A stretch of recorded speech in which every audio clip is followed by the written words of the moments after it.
해결하기 어렵거나 대응하기 곤란한 문제적 섹터들을 모아서 명쾌한 솔루션을 제시해드리겠습니다. 오늘은 문제적 섹터 해결사 올포디어스 김란 대표님과 함께합니다. 안녕하세요. 예, 안녕하세요. 네, 먼저 오늘 첫 번째로 이야기 나눠볼 쪽은 지금이 매수의 기회인가 궁금해지는 전선 쪽입니다. 화면으로 확인해 보시죠. 미국 빅테크의 AI 데이터 센터 투자 확대 속 전선 인프라가 주목받죠. 또 정부의 에너지 고속도로 구축 사업 모멘텀과 미국의 중국산 해저 케이블 참여 제한 등 호재가 많은데요. K전선주, 지금이 매수의 기회일까요?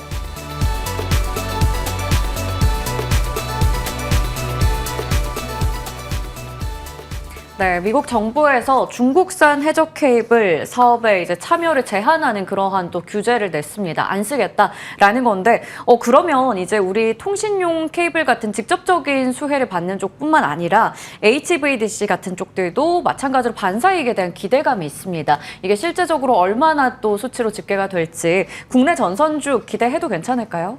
반영이 되기까지는 실질적으로 시간이 꽤 오래 걸릴 것이라고 생각을 합니다. 이게 조선 쪽하고는 좀 상황이 다른데 이 조선업을 영위를 하고 있는 글로벌 탑 3 기업들을 보면 이제 중국 기업들 제외하면 뭐 우리나라 기업들이 거의 대다수를 차지하고 있는 그런 상황인데요. 전선 쪽은 약간 상황이 다른 것이 우리나라 기업들 중에서 글로벌 탑 5 안에 들어가는 기업이 일단은 없습니다. 그리고 미국 내에서 이 전선업을 영위를 하면서 매출액이 상당히 높은 미국 자국 기업들도 있기 때문에 아마 그 실질적인 영향력을 기대감으로 가져가기에는 약간은 좀 제한적인 상황이 있다라고 좀 바라봐도 되지 않을까라고 보고 있고요. 그럼에도 불구하고 이 전선업이 워낙에 지금 많은 수주 프로젝트들을 쌓아놓고 있는 실정에서 중국 기업들이 또 가격 경쟁력을 필두로 해서 뛰어들고 있는 중국 기업들을 제한을 시킨 상황이기 때문에 아마 그로 인한 반사이익, 주가에 있어서의 반사이익은 충분히 좀 기대를 해볼 수 있다. 이렇게 좀 말씀드려보도록 하겠습니다. 조선과는 좀 다르다. 전선을 이해하는 그 관점을 설명해 주셨는데 조금은 시간이 걸릴 수도 있다라는 부분 짚어주셨습니다. 하지만 워낙에 K전선 쪽에 지금 북미 쪽에서도 수주 실적 잘 나오고 있고 뭐 싱가포르에서 계약 맺은 소식도 대한전선은 체크해 볼 수 있었고요. 여기다가 이제 중국까지 하나의 모멘텀이 더해지다 보니까 아무래도 기대감이 주가에는 반영이 되는 게 아닌가 싶습니다.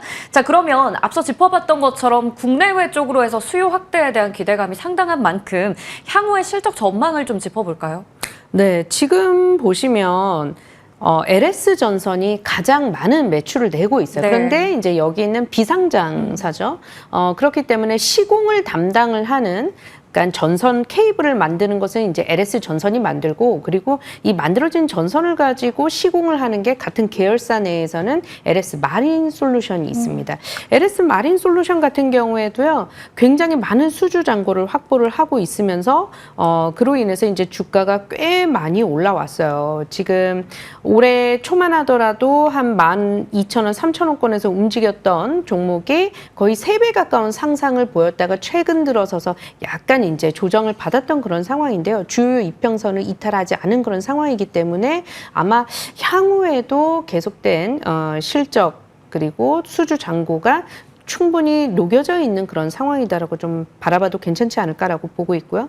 이제 대한전선이 이제 그 다음인데 대한전선이 2분기 실적을 발표를 했어요. 그런데 상반기 전체 매출액을 놓고 보니까 사상 최초로 매출액 기준으로만 1조 7천억 원을 이제 넘어선 상황이 됐거든요. 그리고 역시나 이제 수주가 가득합니다. 그런데 영업이익이 약간 좀 낮게 나왔어요. 뭐 시장에서 기대하는 수준으로 이제 부합을 하는 수치를 발표를 하긴 했으나 약간의 수치가 영업이익 쪽에서 빠졌다라는 것은 그래도 설비 투자를 하기 위해서 최근 들어서서 공격적으로 또 기업을 인수를 한다든지 설비를 증설을 하는 모습들이 대한전선으로부터 포착이 되고 있거든요. 그래서 이쪽으로 비용이 좀 상당 부분 나갔기 때문에 실적에 있어서 영업이익은 다소 줄었지만 역시나 실적 발표 이후에 오히려 주가가 지지받으면서 이렇게 주가가 올라가고 있는 모습들이 포착되고 있습니다.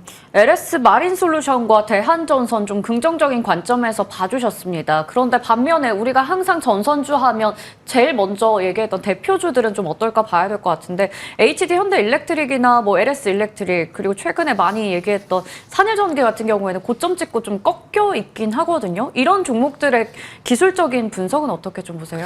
그러게요. 그러니까 주가가 많이 오른 기업들은 최근 국내 시장에서 수급이 예. 좀 온전치 않은 그런 상황들이 나타나고 있기 때문에 수급 따라서 이동하면서 주가가 출렁출렁이는 모습들이 나타나고 있습니다. 그러니까 시가총액이 지금 언급 주셨던 종목들이 상당히 또 크기 때문에 예. 과거 같으면 하루에 주가가 뭐 3% 이상만 올라도 많이 올랐다라고 할 수 있는데도 불구하고 이들 기업들이 잘 오를 때는 하루에도 6, 7%씩 이렇게 올랐었거든요. 네. 그러면서 하락할 때도 역시나 뭐 HD, 현대일렉트릭 같은 경우에 뭐 6%를 하루 만에 몽땅 이렇게 빼버린다든지 이런 움직임들이 최근 들어서서 나타나고는 있어요. 하지만 그럼에도 불구하고 HD, 현대일렉트릭 또 산일전기 같은 경우에는요. 추세가 여전히 살아 있습니다. 그래서 최근 시장이 워낙 어렵잖아요. 이렇할 만한 종목들이 별로 보이지 않는 상황에서 네. 그래도 시장의 변동성을 이기는 투자를 하려면 산업이 계속해서 성장을 해 나가고 있고 이게 비단 국내 시장에서 국내 정책으로만 움직이는 것이 아니라 글로벌 시장이 계속해서 해적 케이블 관련해서 또 전선 관련해서 이 수요가 2023년부터 계속 지속이 되고 있어요. 그래서 이들 산업 쪽에서 영위하고 있는 기업들은 아마 주가가 단기간에는 출렁일 수는 있어도 추세 상승은 계속 이어나가지 않을까 이렇게 보고 있습니다. 산일전기까지 좀 체크를 해봤고요. 여기서 잠깐의 흔들림은 있어도 추세적인 상승은 이어갈 수 있다. 이런 흔들리는 시장에서는 또 탄탄한 모멘텀 있는 종목을 더 봐야 될 것 같습니다. 전선주에 대해서 이야기를 좀 나눠봤고요. 이어서 재건 이야기 넘어가 보겠습니다. 현지 시각 15일 미러 정상회담이 진행됩니다. 이와 함께 러우 전쟁 종식 기대가 고조되며 최근 방산주의 약세, 재건주의 시세 상승이 돋보였는데요. 다만 재건주는 기대가 선반영된 게 아닐까 싶어서 재건주 회담 이후 추가 상승 가능할까요?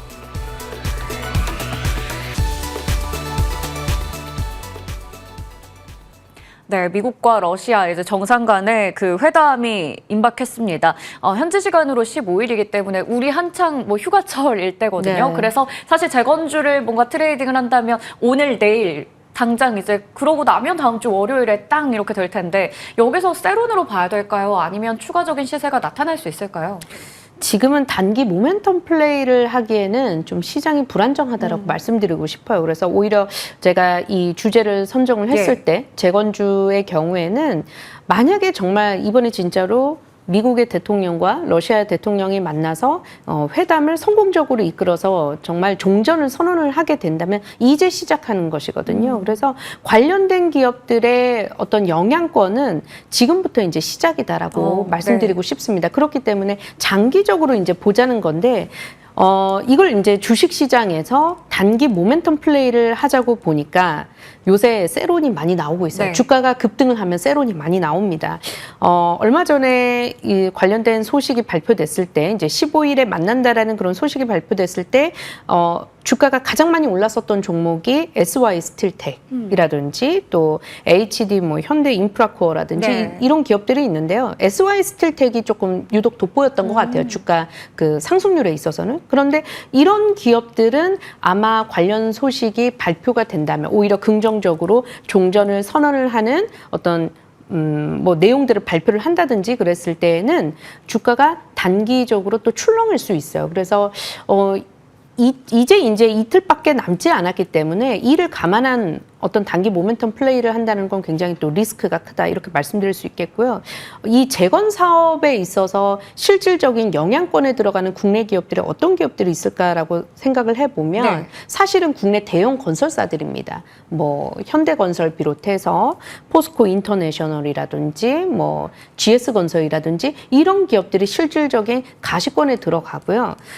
제 생각에는 아마 이제 미국 대통령이 얻고자 하는 거는 우크라이나 지역에 이 매장이 되어 있는 히토류를 사실은 겨냥을 하는 것일 테고 그러면서 종전을 선언을 하면서 미국에서 제시하는 그런 카드로는 과연 뭐가 있을까? 미국이 대신 재건에 나서주겠다. 이런 내용들을 꺼낼 가능성이 크거든요. 그래서 실질적인 그 영향권에 있는 기업들은 아마 미국 기업들이 될 테고요.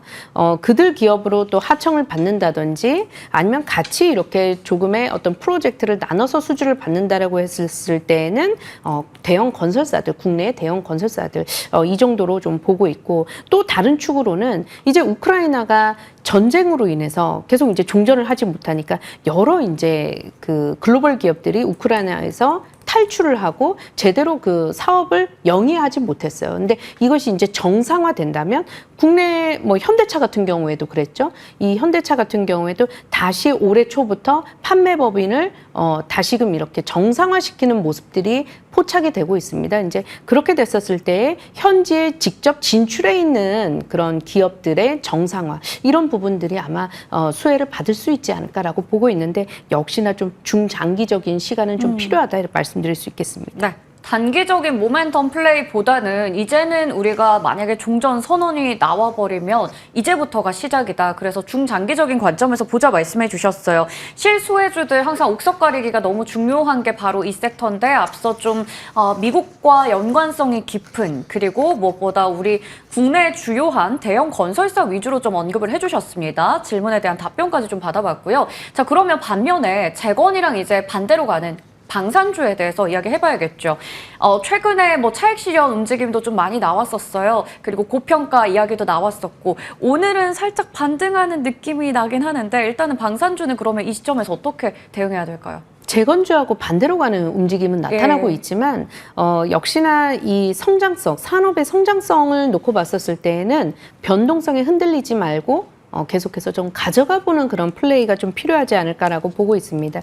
이제 뭐 폴란드 쪽으로의 수출을 냈던 그런 실적들이 이제 반영이 되기 시작했는데, 이제 아직 폴란드거든요. 그런데 그 발트 3국이라든지 루마니아, 체코, 뭐 중동 쪽의 어떤 수주 실적, 이런 부분들은 이제 진행이 될 테니까 아직 이제 제대로 반영이 되지 않았다는 걸 감안을 해보면 중장기적인 호흡이 역시나 필요한 쪽도 방산이 된다. 이렇게 좀 말씀드릴 수 있겠습니다. 네, 산업의 성장성 보고 좀 가져가자라는 관점에서 방산에 대해서 언급해 주셨습니다. 오늘 이렇게 전선과 재건까지 두 섹터에 대해서 이야기를 좀 나눠봤는데, 탑픽이 어디서 나올지 너무 궁금합니다. 공개해 주시죠. 대한전선을 골라봤어요. LS 전선 같은 경우에 이제 비상장사다 보니까 네. 이제 대한전선이 눈에 띄더라고요. 이제 호반그룹에 편입이 되면서 그 이후부터는 이제 재무 구조가 개선이 돼서 실질적으로 좀 매매가 가능한 수준까지 이제 올라온 기업이 이제 대한전선이 되겠고요. 실적은 아까 앞서서 말씀드렸던 것처럼 상반기 매출이 1조 7천억 원, 역대 최고 기록을 세웠습니다. 그리고 모멘텀이 한 가지 더 있죠. 국내 같은 경우에는 11조 원에 달하는 에너지 고속도로 사업 수주 기대감이 모아져 있습니다. LS전선과 이제 경쟁을 하게 될 텐데, 둘이 함께 컨소시엄을 형태를 띄어서 같이 이렇게 수주에 참여할 수도 있고요. 아니면 한쪽 기업들이 맡아서 진행을 할 가능성도 있는데, 관련한 모멘텀이 아직까지는 활발하진 않았지만 이제 앞으로 좀 나올 가능성이 있다. 그리고 오션 C&I라는 기업을 인수를 하면서 해적 케이블을 시공을 할 때 이제 턴키 시공력을 강화를 하면서 앞으로의 수주 실적에도 좀 탄력적인 도움이 되지 않을까, 이렇게 좀 말씀드릴 수 있겠고요. 현재 가격권이 16,600원 선에서 움직이고 있는데요. 16,000원 초반권 부근에서 매수해 보도록 하겠습니다. 손절가는 직전 저점 부근 15,000원, 목표가는 18,300원, 고점 부근이 이제 18,250원인데요. 소폭 경신하는 흐름까지 보도록 하겠습니다. 네, 대한전선 목표 주가는 18,300원, 손절가 15,000원으로 탑픽 말씀해 주셨고요. 저희 AS 하나 받아볼게요.